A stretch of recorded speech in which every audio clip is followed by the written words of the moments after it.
continue. பூர்வ காலங்களிலே பங்கு பங்காக பேசிய அதே தேவன் யெகோவாவின் டாடி இந்த கடைசி நாட்களிலே மகனில் பேசியிருக்கிறார்.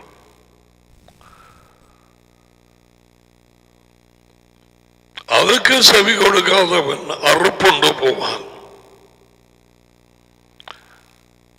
அப்போதான் 3:23 பீட்டர் சொன்னது பாகமத்திலே 18ஆம் அதிகாரத்திலே மோசே எழுதி வைத்ததை அதுல விசாரிப்பேன் என்று போட்டு கொடுத்தார்.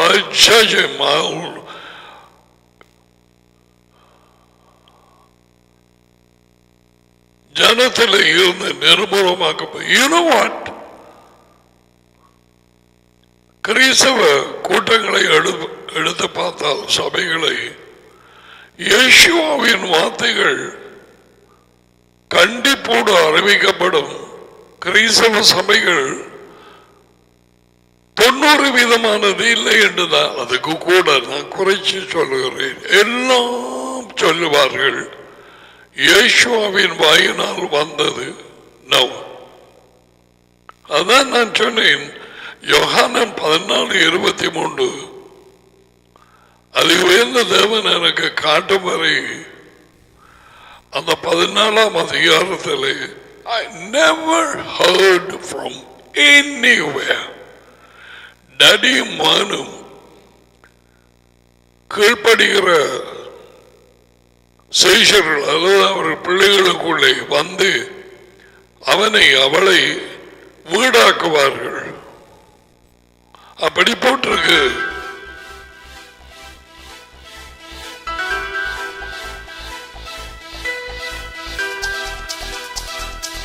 அது எத்தனை பேருக்கு தெரியும்?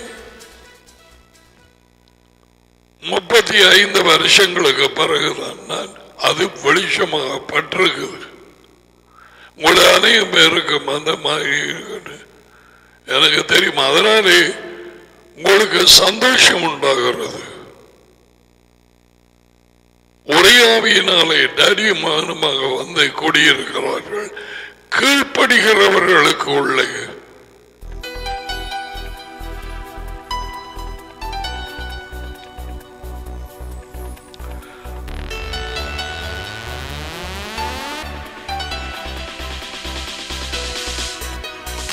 நடந்தவை, நடக்கிறவை, நடக்க போறவை தேவன் அறிந்திருக்கிறார். யோசுவா ஏற்கனவே அவர் ஊழியத்தின் நாட்களிலே அவர் அந்த பண்டிகையின் நாளிலே கடைசியாக ஷவுட் அவர் சத்தமிட்டு குரல் எழுப்பி சொன்னார், வேத வாக்கியங்கள் சொல்லுகிறபடி என்னை விசுவாசிக்கிறோம். அவரை விசுவாசிப்பது அவர் கொண்டு வந்த ராஜ்யத்தின் செய்தியை விதையை ஏற்றுக்கொண்டு கீழ்ப்படிந்து அதுக்கு பின்னாலே போவது. That's what you mean by believing Yahshua. சும்மா விசுவாசிக்கிறது demons. 2:19 யாக்கோபு. இது கூட என்னன்னு தெரியாது. இது கூட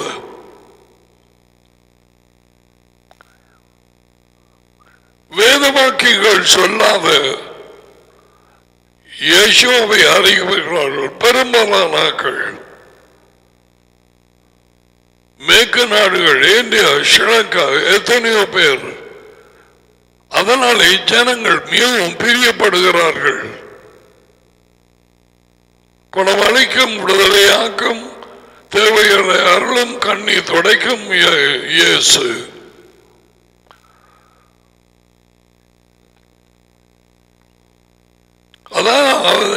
அதான் அர்ப்பணினவர்.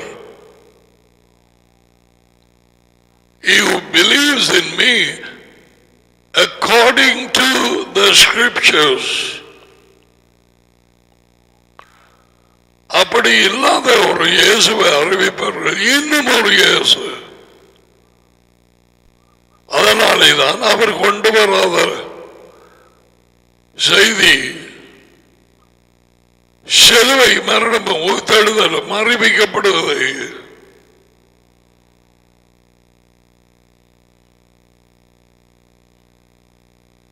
அவரது மரணத்தினால் நாங்கள் ஒப்புரவாகிறோம் தேவனோடு.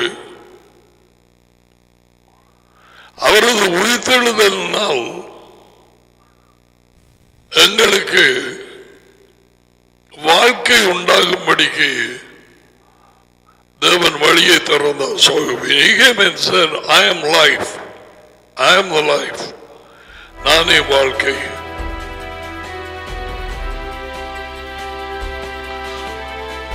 அவரது வாழ்க்கையினால் விடுதலை அடைகிறோம்.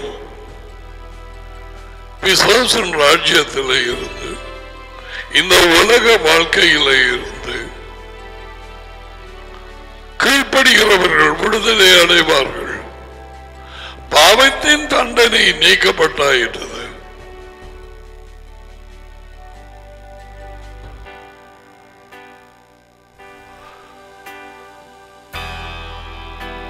விலகாரம் சொல்றான், சும்மா விசுவாசித்தால் காணும்.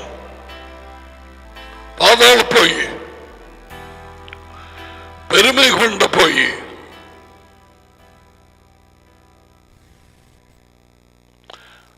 விசுவாசமும் கீழ்ப்படிதலும் இணைக்கப்பட்டிருக்கிறது.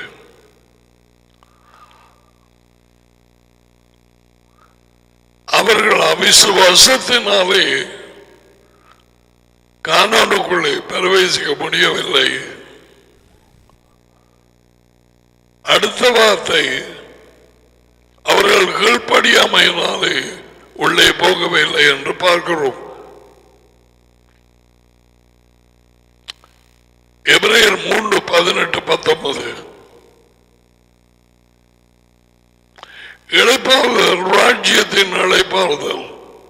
சொல்லப்போனால் இங்கே படு தொல்லைகள் நிறைந்த இந்த பூமியிலே இந்த ராஜ்யத்தின் வார்த்தை, அவரது வார்த்தையின் சாப்பாடு வெளிப்படுத்துதல். எத்தனை பேர் நீங்கள் இந்த நாளிலே கூட சபை கூடுதல் நின்றதுக்கு பிறகு அவரது இரக்கத்தினால் கொடுக்கப்படும் இந்த வார்த்தைகளால் இருதயத்திலே வெளிச்சமாக்கப்பட்டு அந்த வெளிச்சம் உங்களுக்கு சந்தோஷத்தை கொடுக்கிறது இல்லையா?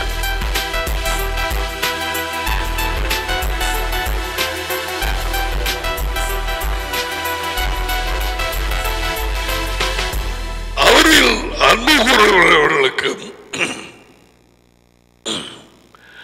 அவரால் அழைக்கப்பட்டவர்களுக்கும் நடக்கிறது சகலதும் நன்மைக்கு ஏதுவாக நடக்கிறது. 2 நிபந்தனைகள். அன்பு கூறுகிறவர்கள், அவரால் அழைக்கப்பட்டிருக்கிறவர்கள். அது 2ம் சரியாக இருக்கிறவர்களுக்கு நடக்கிறது யாவும் நன்மைக்கு ஏதுவாக. சபை கூடுதல் என்று போய் உட்கார்ந்திருந்து பாட்டு பாடிய என்னமோ செய்து ஒரு விதைகளை எடுத்துக்கொள்ளாமல் விதைகள் விழுந்து முளைக்காம போயிடு என்ன பிரயோஜனம்? உள்ளுக்கு இருக்கிற பேய்கள் வெளியே வந்து ஆர்ப்பாட்டம் பண்ணினதான் அலக்களிப்பு, விடுதலை இல்லை. அது இருக்கலாம், துடிச்சது போட்ட ஆள்ல பிரட்டியது.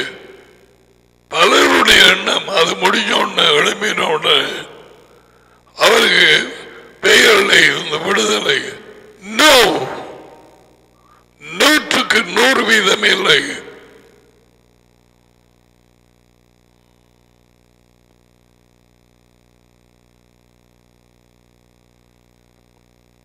நீங்க போகிற இடங்களில் உங்களை எதிரிகளை பொருத்தப்படும். நான் உங்களுக்கு உதவி செய்வேன். ஆனால் கொஞ்சம் கொஞ்சமாக தான் திறத்துவேன். ஏனென்றால் நீங்கள் எனக்கு வார்த்தைக்கு கீழ்படுகிறீர்களோடு நான் பார்க்க வேண்டும். டாடி சொல்ற காரியங்கள் ஏன்னா அநேகமானாக்கள் முள்ள எல்லாத்தையும் கலத்தினோன்னு அதுக்கு பிறகு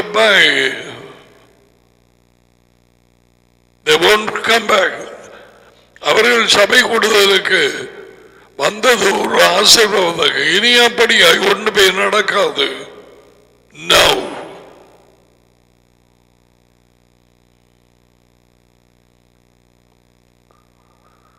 ஒரு பேயை அழைக்க இன்னொரு பேயை வச்சு பூசாரிமாரிடத்தை போகிறார்கள். அவர்களுக்கு தெரியாது, விளக்கம் இல்லாதவர்கள். The lack of understanding.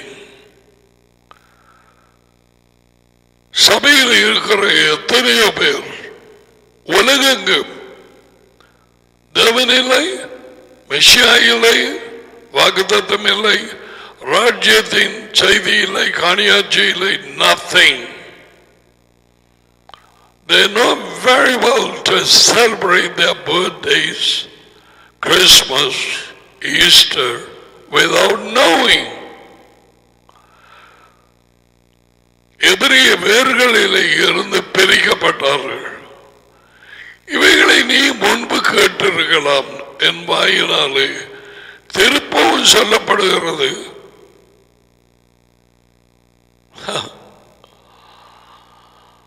அதுக்கும் அண்டர்ஸ்டாண்டிங் தேவை. நான் சொன்னேன், நான் அங்க நீ அங்க போட்டு மாத்தி போடுவேன் சொன்னேன். இதே மாதிரி தான் சொன்னேன், அங்க போட்டு மாத்தி போடுவேன். எனக்கு ஒரு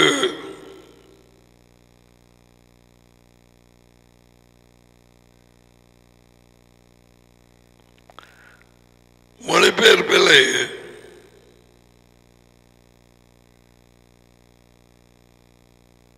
ஒரு வார்த்தை ஒன்று வாசிச்சேன்.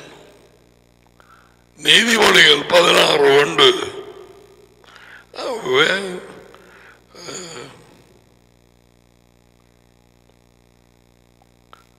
Living Bible, I don't know where you say.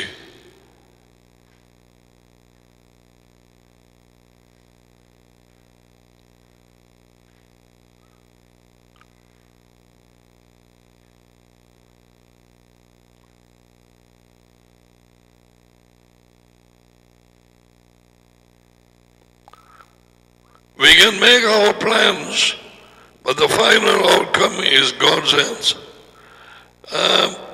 No, in that Bible it says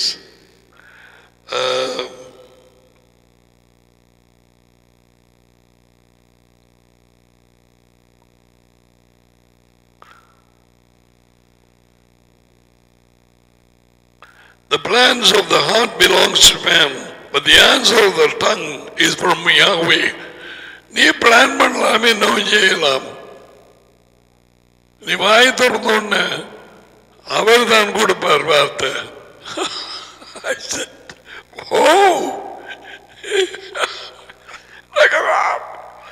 I don't know what other Tamil Bibles say. We will say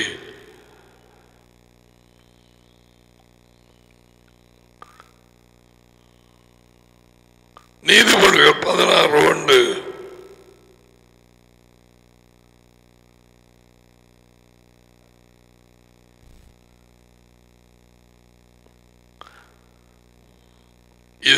இதுகளும் மனதின் யோசனைகள், அதாவது திட்டங்கள் மனுஷனுடையது. ஆனா மாய திறந்தோட நாவின் மறுபடி யெகோவாவால் வரும்.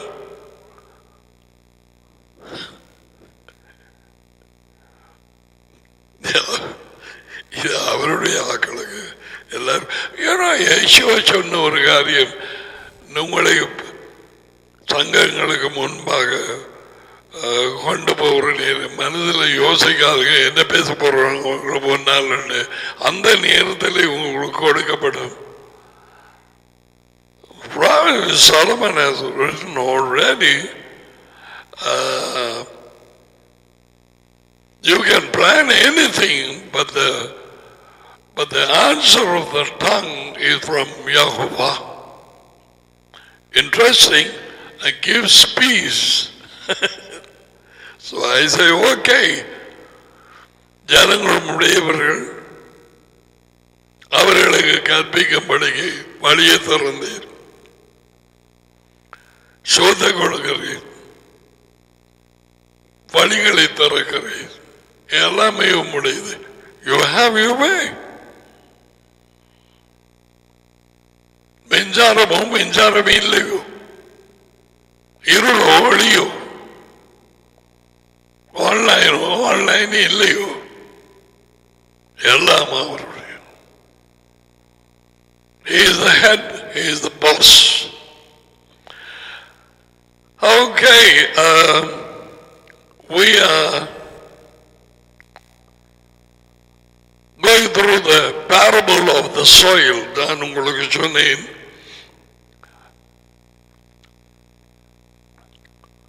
நிலங்களை பற்றிய உவமை, விதை விதைக்கிறவன் பற்றிய உவமை அல்ல. அது வெள்ளக்காரன் போட்டத 7 காப்பி அடிச்சு போட்டிருக்கு. Parable of the soil, நிலங்களை குறித்த உவமை. Right?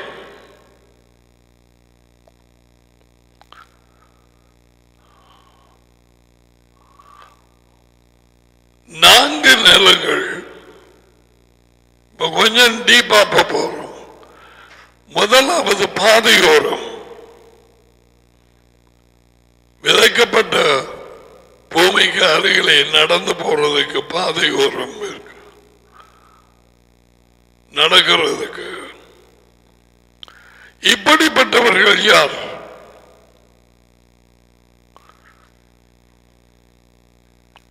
இவர்கள் கிறிஸ்தவர்கள் என்று அழைக்கப்படுகிறார்கள். இவர்கள் பெயர் மாற்றி இருக்கலாம், இவர்கள் ஞானஸ்நானம் எடுத்து இருக்கலாம். ஆனால் உலகத்திலே இருந்து பிரித்தெடுக்கப்படாதவர்கள். நீர் உலகத்திலே இருந்து பிரித்து எனக்கு கொடுத்தவர்களுக்கு நான் உம்முடைய வார்த்தை, ராஜ்யத்தின் வார்த்தையை கொடுத்தேன். இந்த ஊமையிலே விதைக்க கொண்டு போறது யார்?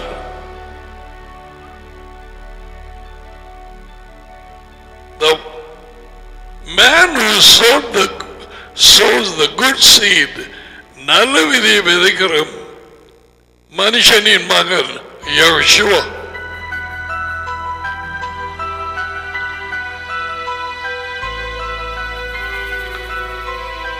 அந்தந்த நேரங்களிலே தேவனாலே அனுப்பப்பட்ட மனுஷன் தேவனுடைய வார்த்தைகளை பேசுகிறான். உலகெங்கும் கூட்டங்கள் கூடியிருக்கிற நேரத்திலே அவராலே அனுப்பப்பட்டவர்கள் மட்டும் தேவனுடைய வார்த்தையை, அவருடைய விதைகளை தூவுவார்கள். அவருடைய விதை அவரது வார்த்தை, அவரது வார்த்தை அவரது மகன் யெகோவா. வெளிப்படுத்தின புத்தகம் 19:13. விதை தேவனுடைய வார்த்தை. யெகோவாவே அந்த விதை, அவருக்குள் வாழ்க்கை இருந்தது. விதைக்குள்ளே வாழ்க்கை இல்லாவிட்டால் அது முளைத்து வளராது. See the parallel?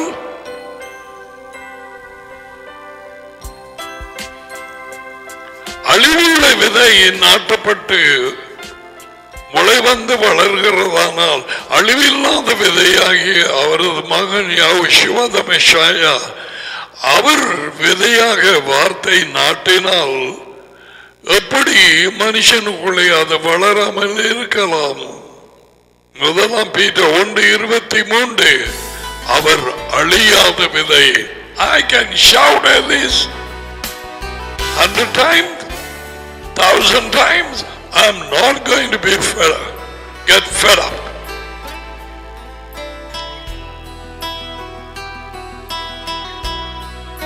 இதை விட முக்கியமான காரியம் ஒன்றுமில்லை. விதைக்கிறவனுக்கு விதையையும் சாப்பிடுகிறவனுக்கு சாப்பாடு எங்க வருது?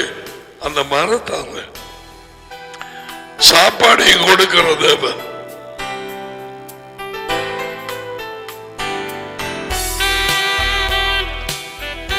அவர் பிளான் விதைக்கிறவனுக்கு தான் விதை.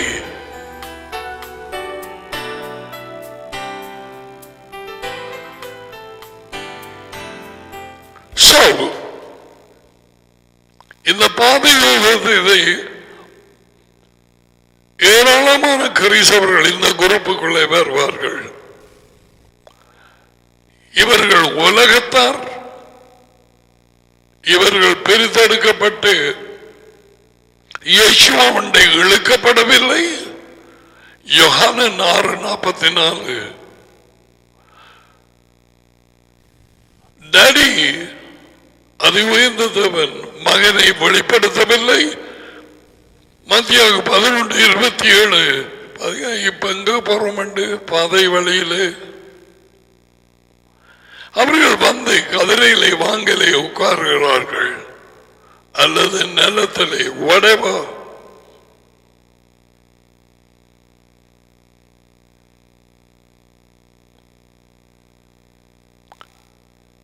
தேவனாலே அனுப்பப்பட்ட மனுஷன்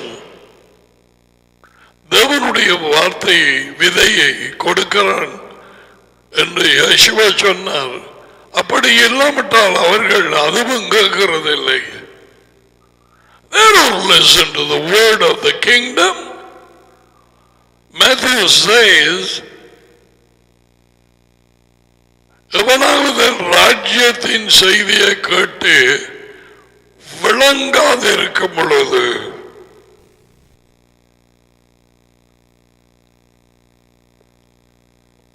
எத்தனை பேருக்கு விளங்கும் போகுது?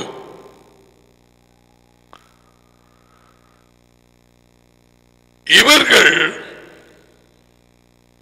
பாதியோரத்தில் விழுந்த விதைகள் பாதியோரம் தான் இவர்களது நிலம். அவர்களை பொறுத்தவரையிலே அவர்கள் கிறிஸ்தவர்கள், அவர்கள் இயேசு கிறிஸ்துவை ஏற்றுக்கொண்டார்கள், அவர்கள் பாவரிக்கை செய்தார்கள். அந்த முன்னுக்கு கூப்பிட்டு கையை வைத்து இவர்கள் பைபிள் ஒன்றை வாங்கினார்கள்.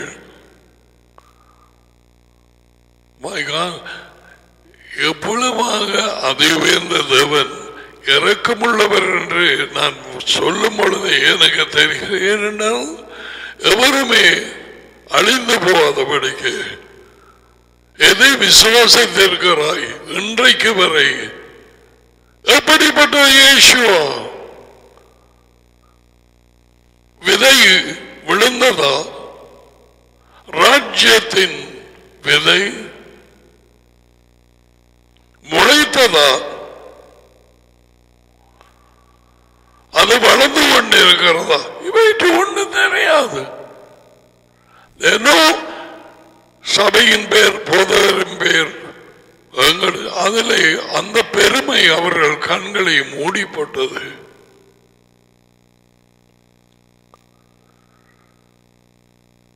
நான் சொல்வதை ஆராய்ந்து பாருங்க.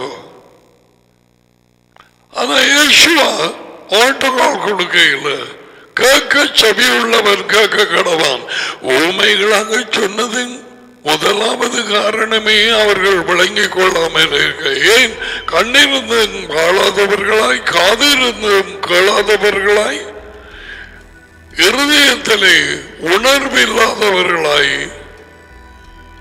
ஏனோ தானவங்கிற ஜீவியம். வெறும் யூதர்கள் நாங்கள் மோசையை பின்பற்றுகிறோம். அப்படிப்பட்ட பொது ஜனங்களுக்கு ஊமைகளாக அறிவித்தார். ஏற்கனவே டேவிட் சொன்னபடி பாடல் 78:2 படி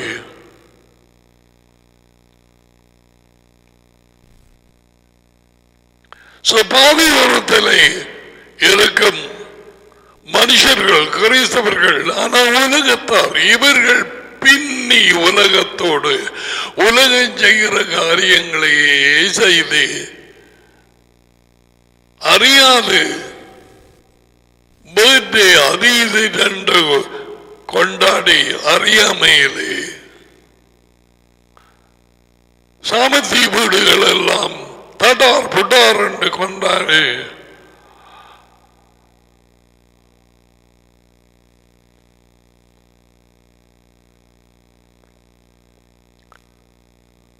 மற்ற ஜாதியினர் கொண்டாட்டங்களிலே பங்கு பெற்றி பொங்கலோ தீபாவளியோ கிறிஸ்தவர்கள் எனப்பட்டவர்கள்.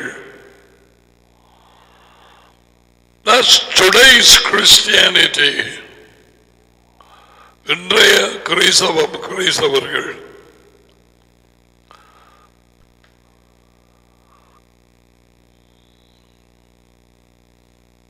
இவர்களுக்குள்ளே என்ன என்று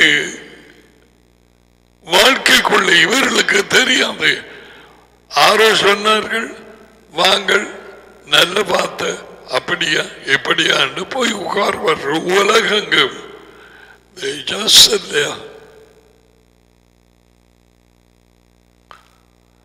மனம் திரும்பாதவர்கள், மனம் திரும்புதலை குறித்து அறியாதவர்கள், ராஜ்யத்தின் வர இருக்கும் ராஜ்யத்தின் நற்செய்தி ஒரு தடவை கேளாதவர்கள், பாவத்திலே ஜீவித்துக் கொண்டிருக்கிறவர்கள், வாழ்ந்து கொண்டிருக்கிறவர்கள். ஒருவேளை மற்ற மதங்களிலே இருந்து வந்திருக்கலாம், அல்லது மற்ற சபை பாகுபாடு இடத்துல இருந்து வந்திருக்கலாம். Catholic, Roman Catholic, Anglican, Methodist, CPM, Assemblies of God, whatever, for Gospel Church, they never heard the message. சுவிசேஷ சபை ஆவிக்குரிய சபை, சுவிசேஷ சபை என்று சொல்றாங்க. அங்கு சுவிசேஷம் இல்லை, இயேசுவை கொண்டு வந்த செய்தி இல்லை. நற்செய்தியை விட்டு போட்டு நற்செய்தி கொண்டு வந்தவரை அறிவிக்கிறார்கள். செய்திகள் கொண்டு வந்தான் ஒருவன், தரமான ஒரு நற்செய்தி, நீ சோதனையிலே பாஸ் பண்ணது அந்த இது சர்டிபிகேட் உனக்கு வந்து ஒரு உதாரணம். நீ போய் அந்த கடிதம் வந்த போஸ்ட்மேன் அவனை பற்றியாக சொல்ல போறேன்.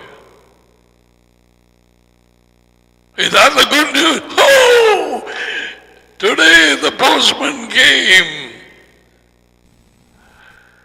அவன் இப்படியா இருந்தானா? அந்த நாளையில் ஒரு காய்ச்சட்டு எல்லாம் போட்டு வருவார்கள். பெல் அடிப்பான். இப்ப பெல்லும் இல்லை, ஒன்றும் இல்லை. They talk about the center, the message on the messenger, not the message. அப்ப எப்படியாக்கள் இருக்கிறார்கள்?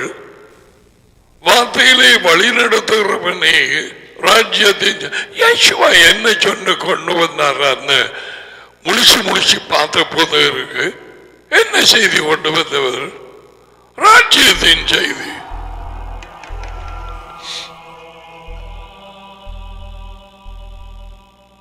He came to proclaim the kingdom. That's the message. That's the seed.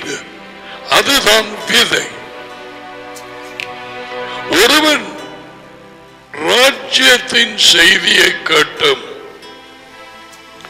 அவன் விளங்காமல் இருக்கும் நேரம் பிசாசு வந்து பூமியிலே பறவைகள்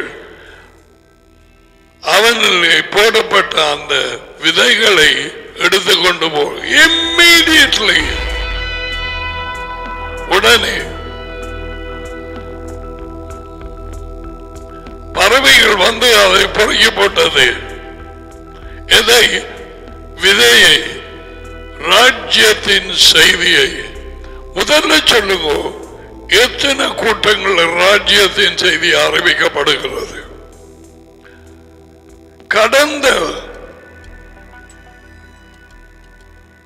39 வருஷங்களிலே பல காரியங்களை குறித்து அவர் கொடுத்த வார்த்தை நான் அறிவித்து அதை டேப் பண்ணவும் அனுமதித்தார். உங்கள் பலரிடத்திலே அவைகள் இருக்கிறது, கேசட்ஸாக அல்லது செய்தியாக. சிலர் இன்னும் அந்த பழைய செய்திகளை எடுத்து கேட்க ஆசைப்பட்டு அதை ஷிப்ல போட்டுக்கொண்டு போறீர்கள். That's fine. What I'm coming to say, அந்த நேரத்தில் கூட விடுதலையை குறித்து எப்படியாய் யேசுவா பிரசங்கம் பண்ணி கொண்டிருந்தார். ஒரு தேவாலயத்திலே ஓய்வு நாளிலே ஒருவன் இருத்தா போல கூச்சல் போடுறான். மார்க் 1 அதிகாரம். அப்படியான காரியங்களை அவைகளை நான் படிப்பிக்கும் பொழுது இரண்டாவது தடவையும் சொல்லிக் கொடுக்கும் பொழுது பேய்கள் கிளம்பின, கத்தினது. டேய், உனக்கு வேறு இல்லையா சொல்றதுக்கு? இப்படி இடையிடையே கடந்த வருஷங்களுக்கு கூடாக நடந்தது. உள்ளே இருந்த அந்த ஆளுக்கு, அந்த சகோதரிக்கு தெரியாமல் பதுங்கி இருந்த இந்த அசுத்தாவிகளுக்கு உடல் இல்லை. The bodiless persons, spirits. உடல் இல்லாத. That's why they want to get in. மனுஷனுக்குள்ளே ஏலாட்டி, மிருகத்துக்குள்ளே ஏலாட்டி, ஒரு மரத்திலே ஏலாட்டி, அப்படியே ஒரு வீட்டிலே தற்கொலை நடந்த ஒரு வீடு, கொலை செய்யப்பட்ட ஒரு வீடு, நடுகிலும் களவு செய்கிறவர்கள் குடியிருந்த வீடு, சூனியங்கள் செய்யப்பட்ட வீடு, அப்படியாக அங்கே கூடியிருக்கும். அவைகள் இருக்குது என்று தெரியாமல் வந்து உட்கார்ந்திருப்பார்கள், சடுதியாக அலக்களிப்பார்கள். ஆனால் என்ன சொல்ல வருகிறேன், அந்த செய்திகளை விட எப்பொழுது ராஜ்யத்தின் செய்தியை நான் அறிவிக்க வேண்டும் என்று கண்டிப்பாக ஒரு மனுஷன் மூலமாக என்னோடு பேசி கண்டிப்பா சொன்னா அறபோற மாதிரி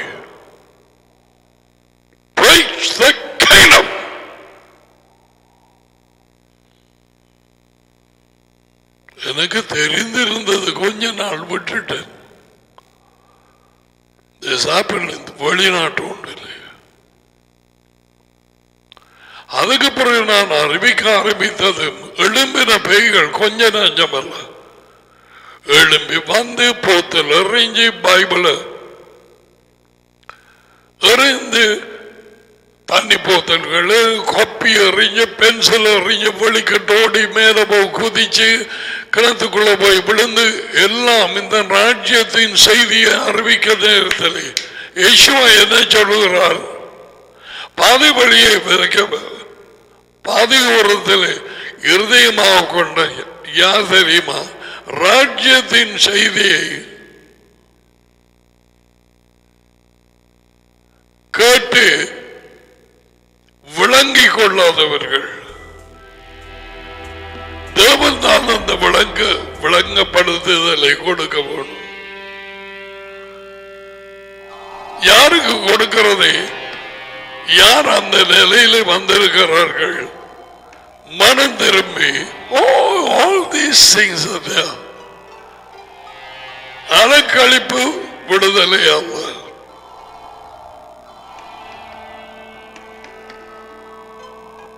பஞ்சாதிக்குள்ள இருக்கிற பேய்கள் புருஷனுக்குள்ள இருக்கிற பேய்களுக்கு தொந்தரவு தாங்க முடியாமல் இந்த வார்த்தைகளை பின்பற்ற தாப்பன் தாய்மார் வாலிபர்கள் கேளுங்கோ. நாட்கள் மிக மிக சமீபம்.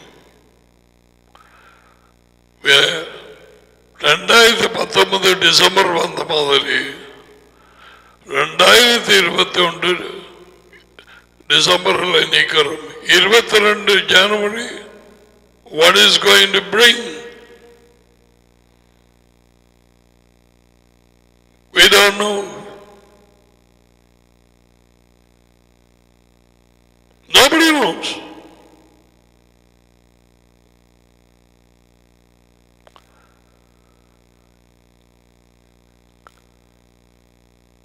இவன் விளங்காமல் இருக்கும் பொழுது ராஜ்யத்தின் செய்தியை பேய் வந்து கேட்டதை எடுத்துக்கொண்டு போகிறது. இவர்கள் இருதயம் பாதை வரும். ஒரு சகோதரி வந்தது, எத்தனையோ தடவை சொன்னேன், இன்றைக்கும் சொல்ல போறேன். கேட்காதவர்கள் சிலவளை டியூன் பண்ணி இருப்பார்கள். அசம்பிளிஸ் ஆஃப் காட் கூட்டத்தில் உள்ள ஒரு சகோதரி, கல்முனையை சேர்ந்தவள். I don't know whether she is living. அவள் விசுவாசம் விடுதலை சாபங்கள் உடைக்கும் நேரத்தில் வந்திருந்த நேரம் அவள் இருந்திருக்கிறாள். 25 வருடங்கள் ஏஜி கூட்டத்தில் இருந்தவள். இருந்தா போல பார்த்து நான் ஒரு பிள்ளையும் கூட்டிட்டு வழியால போட்டிக்கோக்கு வந்தா தூக்கி எறியப்பட்டாள். மணலிலே கிடந்து பிறண்டாள். அதுக்கு பிறகு அவரை தூக்கி கொண்டு வந்த மண்டபத்துக்குள்ளே போடுவார்கள். யாரும் ஒன்றும் செய்யவில்லை.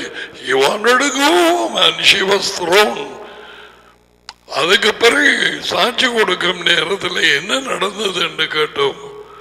நான் 25 வருஷம் யோசி கூட்டத்தில் இருக்கிறேன். எப்படியான ஒரு பேய் என்ன தூக்கி அறிஞ்ச இது எனக்குள்ள இருந்தன்னு தெரியாம போச்சு என்று குளறினான். ஒரு நாள் ஒரு 10 வருஷங்களுக்கு பிறகு, இது 90ஆம் ஆண்டுக்கு முதல், அதுக்கு பிறகு நான் ஒரு கூட்டத்தில் இதை பற்றி இப்ப சொல்ற மாதிரி சொல்லிக் கொண்டிருந்தேன். நான் சொல்லி முடித்தது நான் தான் அந்த சகோதரி என்று சொன்ன அது பலருக்கு தெரியும்.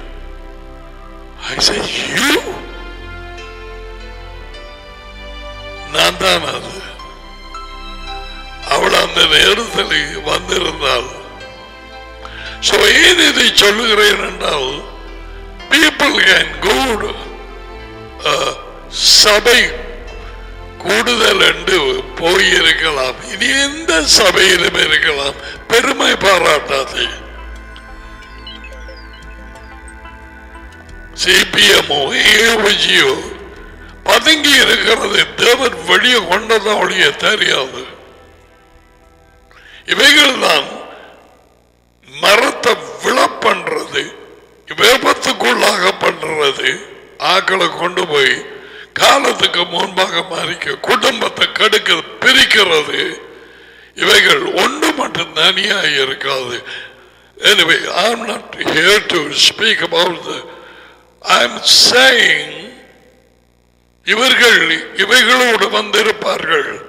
அப்ப வெளியில இருந்து பறவைகள் வந்து கேட்ட அந்த ராஜ்யத்தின் விதையாகிய செய்தியை பறித்து போகும்போது உள்ளே இருக்கிறது விழுங்கி போடும்.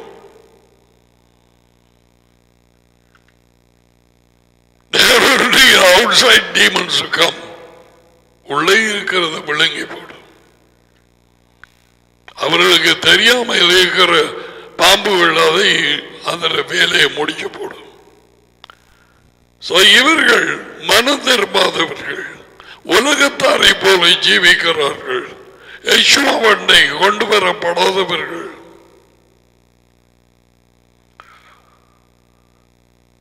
நாளாந்தம் தங்கள் சொந்த சிந்தனையிலே ஜீவிக்கிறவர்கள், தங்கள் வழிகளிலே நடக்கிறவர்கள்,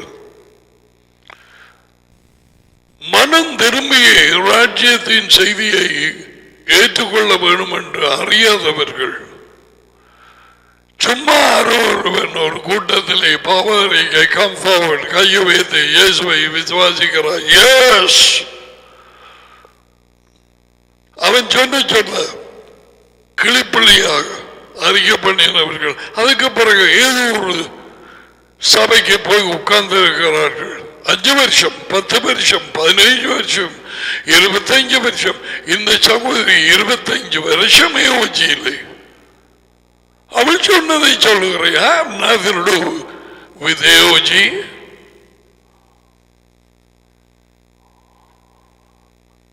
அவள் சொன்னதை சொல்லுகிறேன். ஏதோ ஒரு சேர்ச்சில் போய் உட்கார்ந்திருந்தா சபை கூடுதல்ல ஒரு பைபிளை வேண்டிட்டா ஒரு பேரை மாத்திட்டா I am okay, I am on the road to heaven. பரலோகத்துக்கு போற ஹைவேயிலே நான் போகிறேன். அவள் ஞானஸ்நானம் எடுத்திருக்கலாம்.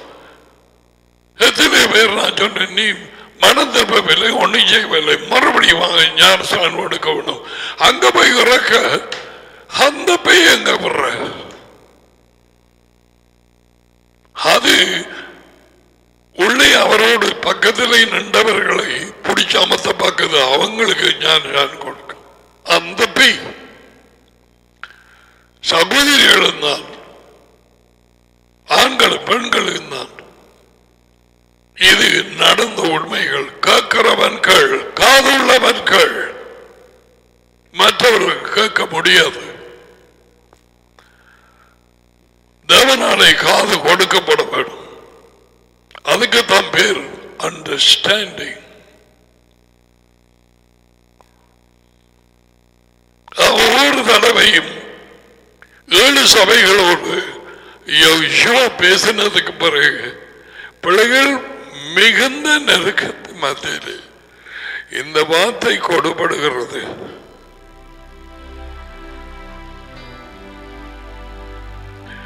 எப்படி கேட்கிறாய், எதை கேட்கிறாய், இந்த விதை உன் இருதயத்திலே விழுகிறதா? இந்த செய்தி அதை காத்து அதை தண்ணீர் ஊற்றி அது முளைக்குதான் பார்க்கிறையா?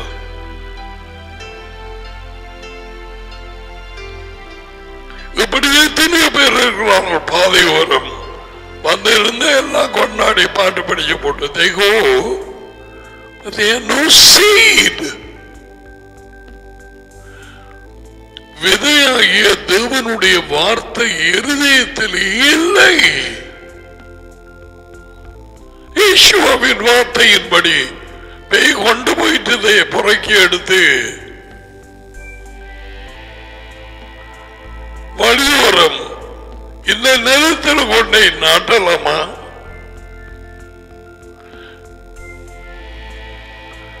யெகோவா நிலமாகிய இருதயத்தை பற்றி சொல்லுகிறார், விதைக்கிறவனை பற்றி சொல்லவில்லை.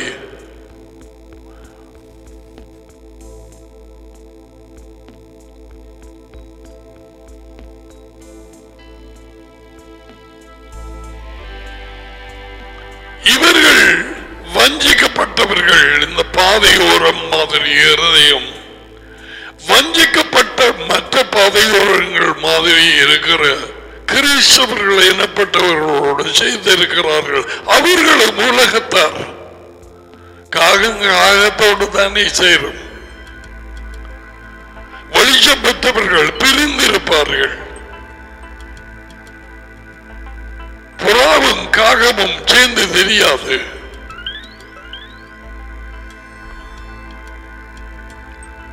கும்பலோடு கும்பலாக பாதையோரங்கள் எல்லாம் கூடியிருக்கும். இப்படியா அநேகம் பாதுகாரம் உள்ள இருதயம் உலகெங்கும் கிறிஸ்தவ கூட்டம் சபை எனப்பட்ட கூட்டங்களில் இருக்கும். ஓகே, அதே நேரத்தில் ஒரு கைப்பிடி கொஞ்ச பேர் டடியினால் இழுக்கப்பட்டு யேசுவாவை யோகானன் 6:40 அவரது வெளிப்படுத்துதலை பற்றி டாடி மகனை வெளிப்படுத்துகிறார். மத்தியாக 11:27. அதுக்கு பிறகு அவர் குரல் கேட்டு நெருக்கமான பாதையை தெரிவு செய்து இடுக்கமான பாதையை தெரிவு செய்து, ஏன் அவர் சொன்னபடியால் பிரவேசிகள் இப்படியான பாதையால். அது கஷ்டம். உலகத்தார் போறது பெரிதான பாதை, வாசல் பெரிது, நிறைய பேர் அதுக்குள்ளார போகிறார்கள். இவர்கள் மற்ற மதங்களை சேர்ந்த உலகத்தார் அல்ல, கிறிஸ்தவர்கள் எனப்பட்டவர்கள்.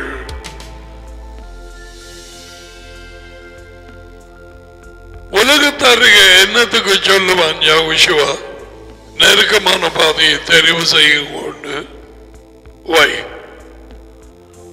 முதலாவது அவர் அனுப்பப்பட்டது இஸ்ரவேல் தேசத்துக்கு. காணாமல் போன ஆடுகளாகிய இஸ்ரவேலுக்குள்ளேதான் அனுப்பப்பட்டார். அவர் என்னது மற்றவர்களுக்கு சொல்ல? அவர் சொல்லுகிறது, தேவ ஜனம் என்று தங்களை எண்ணிக்கொள்ளுகிற இப்பொழுது புறஜாதியாரால் பெயர் கொண்ட கிறிஸ்தவர்கள் எனப்பட்டவர்கள் பாதையோரம் இருதயத்தை கொண்டவர்களாக நிறைய ஜனம் சூரிய நாளிலே கூடிக்கொண்டு இருக்கிறது. உலகெங்கும்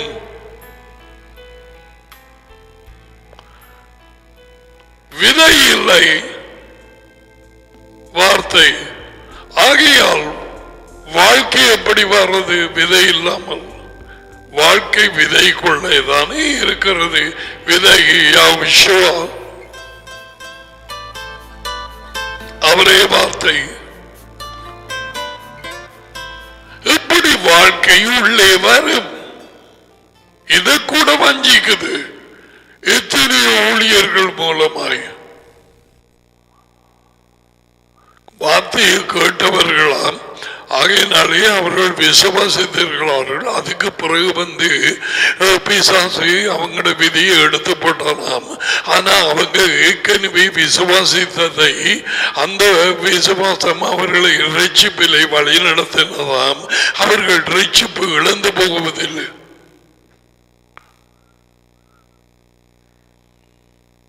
விளக்காரன் வஞ்சிக்கப்பட்டவன் விளங்கப்படுத்துறான். விதை இல்லாட்டி வாழ்க்கை எப்படி? விதை இல்லாம மரம் வாரதப்படி.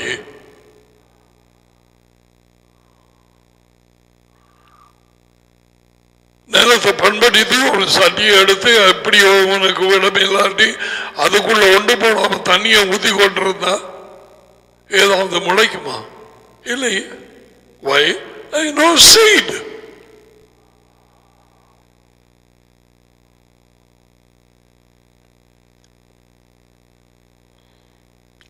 அநேக ஊழியர்களாலும் கூட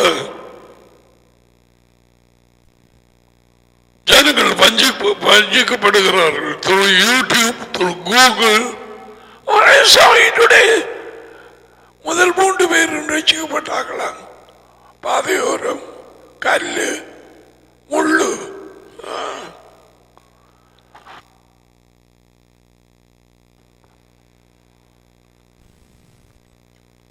அவர் சொல்றார், முடிவுபவனே இந்த நிலை திரும்பவனே விடுதலை அடைவான்.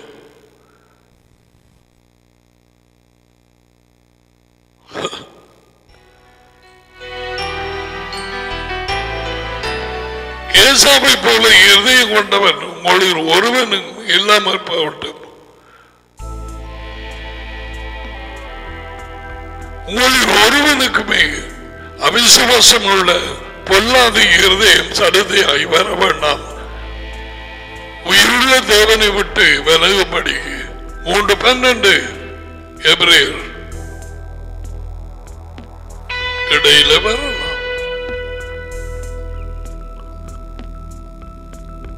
ஆகையால் வார்னிங் என்ன?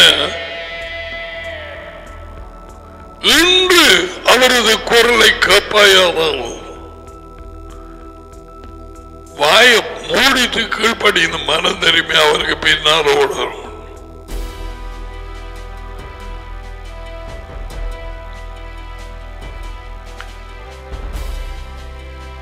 வாழ்க்கை எப்படியாய்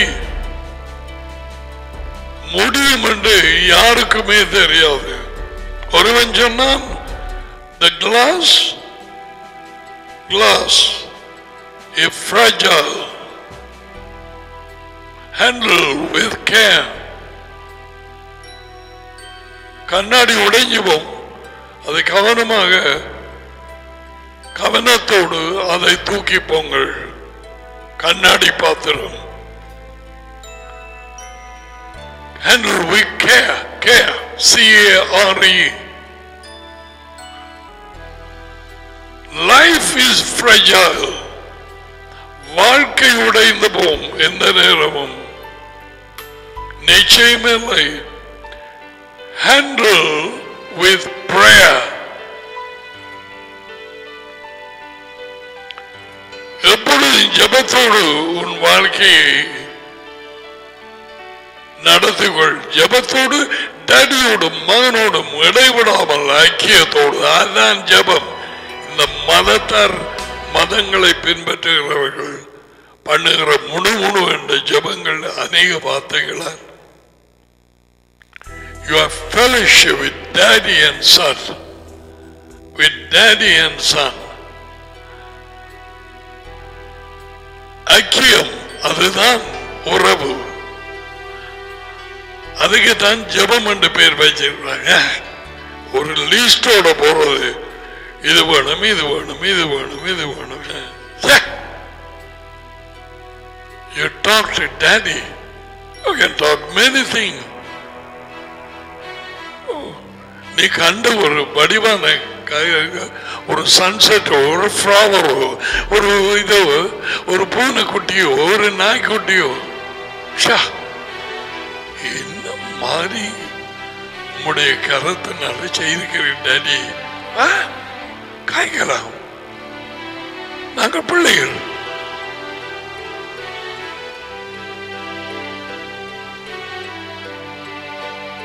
நீ கேட்க இல்லையா? வாய்க்கு மேல ஏன் இந்த மீசை கண்டு?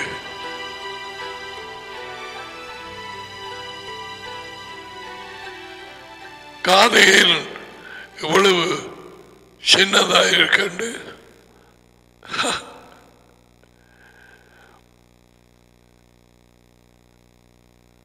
We can talk anything. He is our daddy. இது மகன் நான்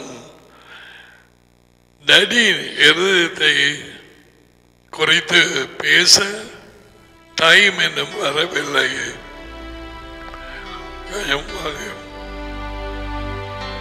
டைம் என்னும் வரவில்லை. நான் முன்பு இப்படி பேசவில்லை. டைம் இருந்தது. அவர் வாஞ்சி கொடுத்தார். இப்ப தனி சொன்ன நான் மனுஷன் திட்டமிடுகிறான், பிளான் பண்ணுகிறான். வாயின் மறுபடி அவராலே வரும். நான் சொல்லப்பட்டேன், சரி நான் எடுக்கிற நோட்ஸ் மாதிரி எத்தனை தடவை பார்க்க விடாம பண்ணி இருக்கிறான். So these are people of the world. இவர்கள் பல விக்கிரகங்களை உடையவர்கள். பாதையோரம் அவர்களுக்கே தெரியாது. வஞ்சிப்பாங்க, தாங்கள் ரட்சிப்படைந்து பரலோகம் போகிறோம் என்று நினைத்திருக்கிறார்கள். வாழ்க்கை இல்லை, வெளிச்சம் இல்லை, அதிகாரம் இல்லை, ஒன்றும் இல்லை, எதையும் ஜெயங்கொள்ளுகிறது இல்லை. You are going to meet such people many times.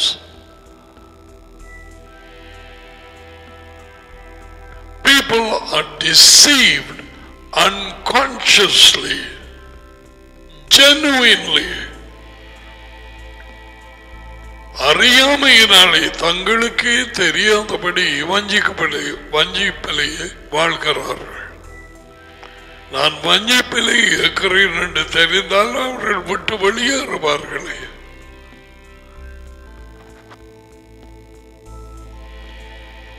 பேர் மாற்றப்பட்டவர்கள், ஞானஸ்நானம் எடுத்தவர்கள், இவர்கள் உலகத்தார். ஆனால் தேவனாலே பிரித்தெடுக்கப்பட்ட யேசுவாவின் கையிலே கொடுக்கப்பட்ட சீஷர்களை போன்றவர்கள் யேசுவாவை சொன்னார், டாடி, நீர் உலகத்தில் இருந்து பிரித்தெடுத்து எனக்கு கொடுத்த இவர்களுக்கு என் வார்த்தையை, என் விதையை, எந்த ராஜ்யத்தின் செய்தியை நான் கொடுத்தேன். அவர்கள் அதை விதையை ஏற்றுக்கொண்டு நான் உம்மளத்திலே இருந்து வந்தேன் என்று நீர் என்னை அனுப்பினீர் என்று நிச்சயமாய் அறிந்திருக்கிறார்கள். வேர் முளைக்க துவங்கிட்டது. கேட்ட விதை யேசுவாதான். விதை விதைக்கிறவன் பூமியிலே விதைக்கிறவர். விதைகளை எடுத்து சீஷர்களுக்கு கொடுத்த யோகானம் 17. அவரால் அழைக்கப்பட்டவர்களுக்கு கூடாக அவருடைய விதைகளை கொடுக்கிறார்.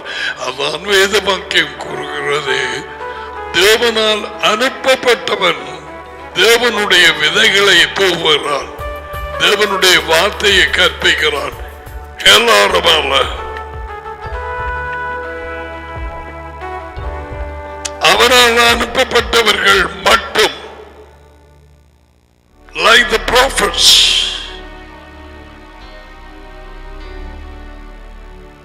அவர் கொடுத்த வார்த்தைகளை அறிவிப்பவர்கள், வர இருக்கும் காரியங்கள் அல்லது எச்சரிப்புகளை the prophets.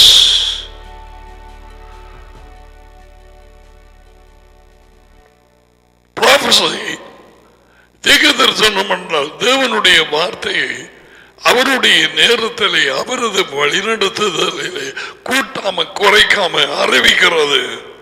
Do it. What is the man doing? Prophecy.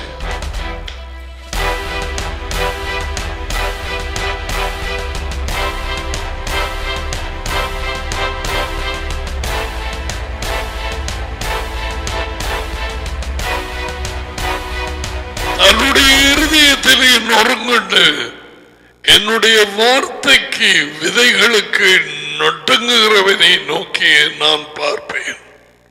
His focus is on those people who are humble and receive the word, the seed, and tremble.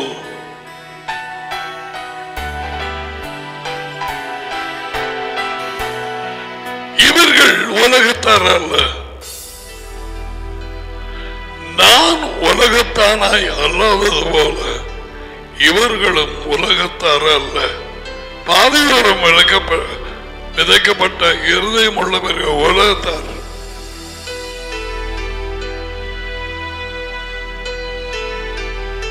Come to the point of saying this thing is almost 40th year.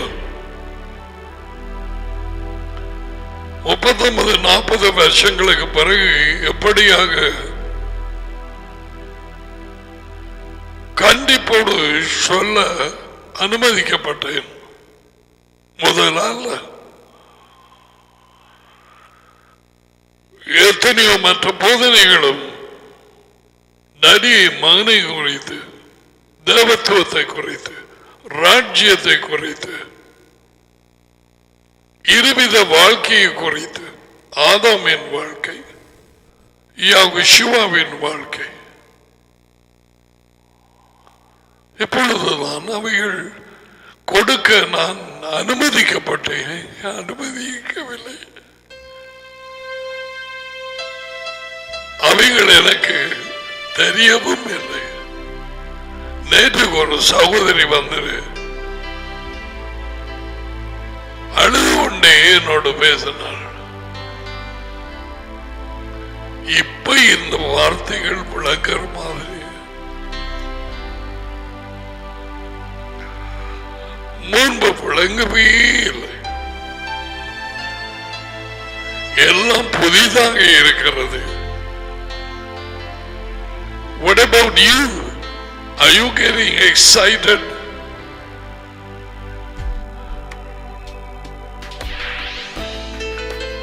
Online முடிந்ததும் சிலரை சந்திப்பேன். அவரிடத்திலே நான் பேசுகிறேன். விதை விழுந்ததா? ஏற்கனவே கொடுத்த விதைகள் விழுந்ததா? எதுக்காவது முளை வந்ததா என்று கேட்பேன். ஒரு உதாரணத்தை சொன்னேன்.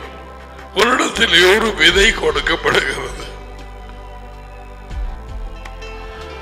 அதை கொண்டு போய் கவனமாக நீ தெரிவு செய்த அந்த சட்டி எடுத்து அந்த மணலை போட்டு நல்ல நிலமாக தண்ணீர் அதுக்குள்ள போய் அடுத்த நாள் போய் பார்க்கிறாய் ஒன்றுமேலை.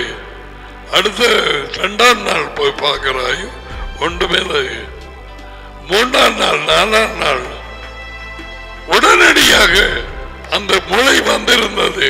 உனக்கு என்ன நடந்தது கேட்டேன். எனக்கு சொல்ல முடியாத சந்தோஷம் வந்தது.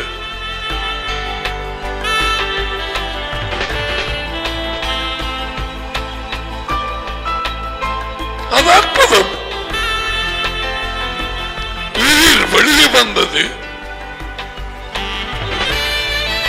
அந்த விதையை சொந்தமான மரம் பிள்ளை பிறக்கிற மாதிரி அந்த மரம் வெளியே வந்தது. அதை கண்டதும் அப்படியே நாங்கள் இருக்காமல் சீரியஸாக உடனடியாக சிரிப்பு பெறுகிறது. When life sprouts out, you have joy. ஒரு பிள்ளை இப்படி நாட்டி போட்டு கிடந்து பட்ட அவதி என்றா சொல்லாது. முளை வந்துட்டாமட்டு சந்தோஷத்தை கொண்டு வரும். That's the kingdom. That is the kingdom. இங்கே எத்தனையோ விதைகள் நாட்டி ஏற்கனவே உனக்கு எல்லாம் தெரியும். ஒரு நாள் வாசிக்க நேரம் அல்லது வார்த்தையை கேட்கும் நேரம் உடனடியாக உனக்குள்ளே என்னமோ நடந்தது. சந்தோஷம் வந்தது. இருதயம் பிழியப்பட்டது. என்ன முளை வந்தது. தாக்கப்பட்டிருந்த விதைக்கு முளை வந்தது. எப்பொழுதோ கேட்கப்பட்ட விதைகளுக்கு அறிந்திருந்த விதைகள் எம்மாவு தெருவில் 2 பேருக்கும் இயேசுவ மறுபடியுமாக தண்ணி ஊற்றுற நேரம் அவைகளை சொல்லி அவர்களுக்கு ஏனாம போச்சு. அவர்கள் இருதயம் கொழுந்து விட்டு எரிய ஆரம்பித்தது. Why? The life came out when Yeshua spoke. ஏற்கனவே இருந்த விதை முளைத்து வெளியாலே வந்தது. அவர் சந்திச்சொன்ன முளை வரவில்லை. அவர் கேட்டார், ஏய், நீங்க கேட்ட வார்த்தைகள், நீங்க கேட்ட ராஜ்யத்தின் விதைகள் பெற்றுக்கொண்டது, அதை விசுவாசிக்கிறதுக்கு மந்த புத்தியாயிருக்கிறது உங்களுக்கு. ஏன் திக்குதறிகள் சொன்னதை நம்பவில்லை?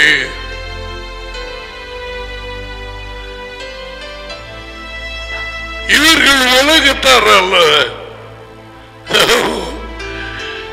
அவர்கள் நம்பி இருந்தது யோசுவாதான் விடுதலை கொடுப்பார். அந்த நம்பிக்கை போயிட்டது. எப்படிப்பட்டவர்களோடு நிப்பாட்டி பேசுறாரு என்று பாருங்க. அவர் பேசியதும் அந்த முளைகள் அந்த வளர்ந்து வந்தது உள்ளுக்கு. இதுதான் அவர்கள் அந்த மாறி வீட்டுக்கு போய் பந்தியிலே சாப்பிட்டதுக்கு பிறகு அவர் மறைந்த நேரம் அவர்கள் சொன்னது அவர்களது அனுபவத்தை அவரை அறிந்து கொண்டார்கள். இந்த கண்களால் பார்த்தபடி வந்தார்கள். எம்மு தெருவிலே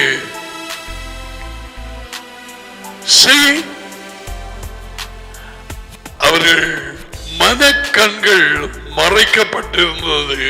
அவரை அறிந்து கொள்ள எப்பொழுது அறிந்தார்கள்? அவர்கள் நன்றி சொல்லும் நேரத்திலே முடிய சாப்பிட தொடங்குறதுக்கு முதல் அவர்களை விட்டு அவர் மறைந்து போனார்.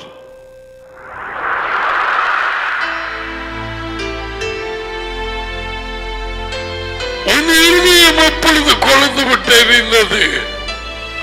எப்பொழுது உனக்கு சந்தோஷம் வந்தது? அப்படி வந்தவுடனே வந்த முளையை குறித்து நீ சொல்லாமல் இருக்க முடியாது. அதாவது கஷ்டம் யாருக்காவது பகிர்ந்து கொள்ள வேண்டும். அது அற்புதம். தேவனுடைய ராஜ்யத்தை குறித்த உவமை அற்புதம். அந்த முளமாறது அற்புதம். நாட்டி போட்டு அந்த பிள்ளை இலவையில தூங்கி பால்ல எழுந்து இருக்கிறது. தேவனுடைய அற்புதம். அந்த முளை விதைக்குள்ளே வளர்ந்து கொண்டு போய் அழிவுள்ள விதை இப்படியாக இருந்தால் அழிவில்லாத விதையாகிய தேவனுடைய மகள், the seed of God, the seed of Abraham, the seed of David.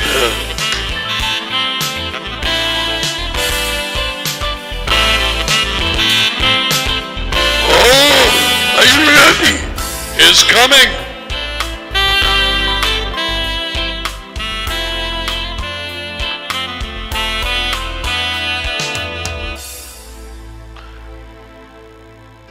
So பாதையிலே பாதையோரமாக இருக்கிற இருதயம் கொண்ட கிறிஸ்தவர்கள்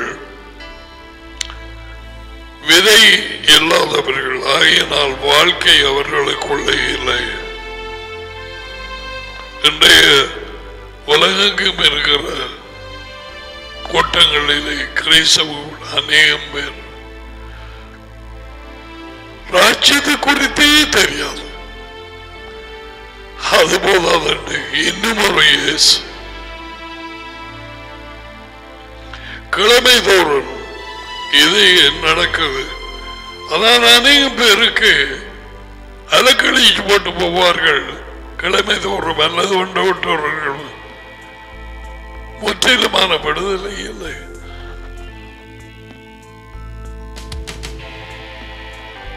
விதி ஒன்றும் இல்லையே. வெளிச்சம் மாறுவதற்கு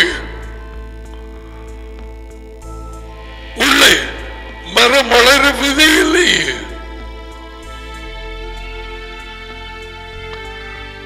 அப்போ ஒரு இடத்துல இருப்பார்கள். கண்டிப்பான வார்த்தை கொடுத்தோன்னே இன்னொன்றுக்கு போவார்கள், இன்னொன்றுக்கு போவார்கள், பிறகு போவார்கள். That's it, their life.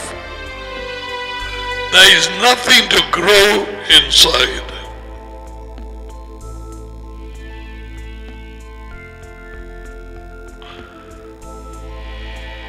அடுத்த பகுதி கல்லுள்ள இருதயங்களில் கற்பாறையாயிருக்கும் இருதயம். இரண்டாவது, we will say that God willing tomorrow. I've been speaking for a long time.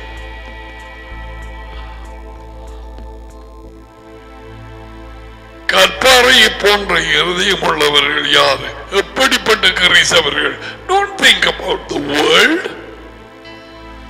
அவர்களுக்கு என்னத்துக்கு ராஜ்யத்தை குறித்த ஓமை? அதை விளங்கப்படுத்தியே சொல்லவில்லை பொது ஜனங்கள். யூதர்களுக்கு தேவனுடைய ராஜ்யத்தின் ரகசியங்களை அறிய உங்களுக்கு அருளப்பட்டு இருக்கிறது. அவர்களுக்கு ஊமைகளாக பேசப்படுகிறது.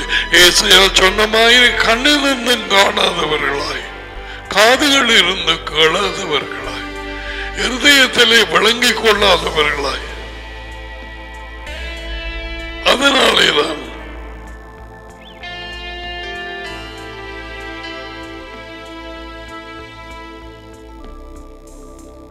receive the blessings.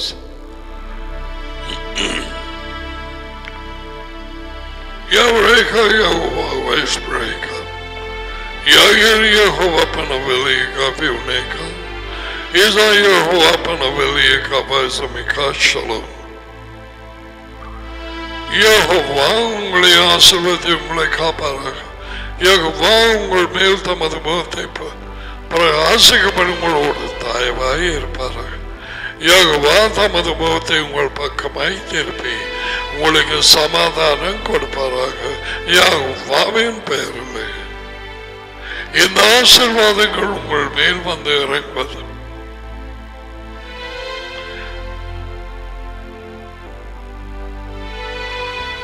எடுத்துக்கொண்ட விதைகளை பத்திரப்படுத்த வேணும். எல்லா காவலோடும் திரும்பி திரும்பி திரும்பி அதை பார்க்க வேணும். அது தண்ணீர் ஒரு மாதிரி அதை குறிச்சு தியானிக்க வேணும். தியானிக்க தியானிக்க அந்த விதை கேளுக்கு வேறு விட ஆரம்பிக்கும். உன் இருதயத்துக்குள்ள meditation very important. தியானம். ஒரு மனுஷன் எதை நினைக்கிறான் அவன் அப்படியே இருக்கிறான்.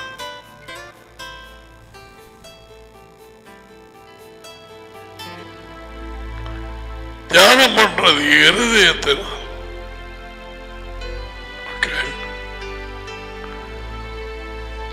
யோசனைகளை தேவனுக்கும் அவர் ராஜ்யத்தின் வார்த்தைக்கும் விதைகளுக்கு. That's not reading. வாசிக்கிற நேரம் தியானம் பண்ணலாம், அது வேறு கதை. இது வாசித்ததை கேட்ட செய்தியை you have to think. சில பிரச்சனைகளை பற்றி யோசிக்க. எவ்வளவு நாளைக்கு இதை யோசிக்க போறாய்?